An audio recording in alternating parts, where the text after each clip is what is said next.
So today I just wanted to take a quick look at Animal, the 2014 American horror, I guess you could say thriller film, maybe survivalist movie. It does have a few elements in there. Definitely a total creature feature. Really nothing new that's presented in this film. Once again, it's a very basic plot.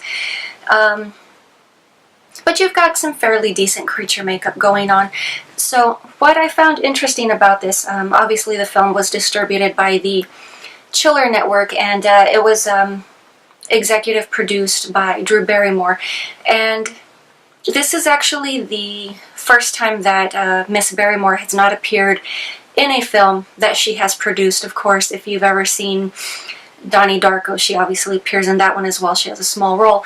But you know, this would be the first one, or the first time that she has not appeared. So the film is a very basic plot. We've got a group of friends who are out camping.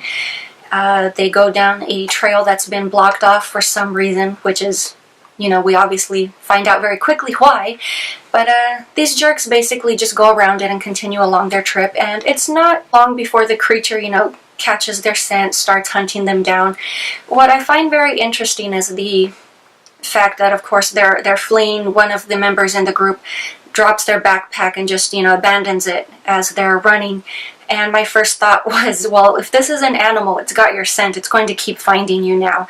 But they make their way to, I guess, an abandoned house where a previous group of people have been holed up, and they just kind of keep patching the place up and trying to keep this beast out. And again, just going to the fact that the film is called Animal, so I'm not considering this, you know, like some sort of a mutated creature. I'm thinking, you know, biologically here, which I know it's weird word choice, but you know, one of the first kills from that group of kids. One of the group members, the creature basically just tears right into his gut, just starts ripping everything out, all of the intestines and whatnot. And my first thought there just was, why didn't he go after the liver? You know, most big creatures tend to go after the liver in regards to whatever it is that they've killed or taken down. Lions, for example, generally tend to eat the liver because it's rich in vitamins and nutrients. But, you know, this is I realize the film is fiction, but I don't know, for some reason my brain just leaned in that direction. And I don't know, for some reason I just felt very nitpicky about this movie, you know, kind of the fact that they're in this abandoned house and they still have lights on, and, you know, they're making all this clanging noises, they're patching up things up, you know, they have to do what they have to do.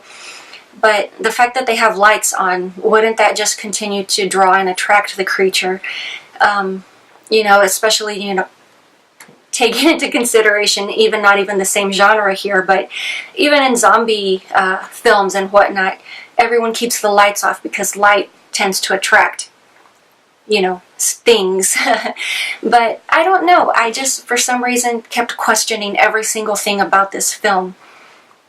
Which I know a lot of the things I'm probably bringing up seem just very irrelevant, or, you know, ha, that's just weird that she would think of that. But I did for some odd reason. I don't know why. So, of course, one of the last things I want to nitpick at, I promise it's the last time, we have the character who's playing basically the comedic effect guy. He's on his cell phone, and he's already announced that the phone's dying. He's griping at the 911 operator that they need assistance, and then he demands to speak to a supervisor.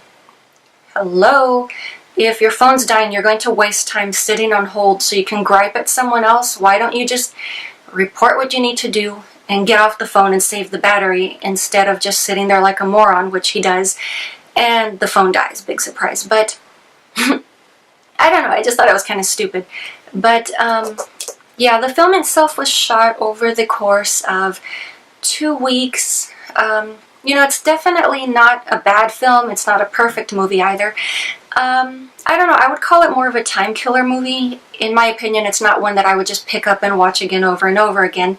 But if it happens to be playing, I'd sit and watch, because it's a decent story. Like I said, the creature design itself really isn't too bad. He's definitely interesting, but he's not, you know, super fantabulous.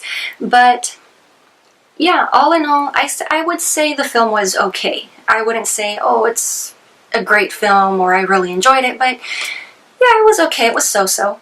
But, yeah, that is pretty much all I have for you guys today, and I will talk to you later.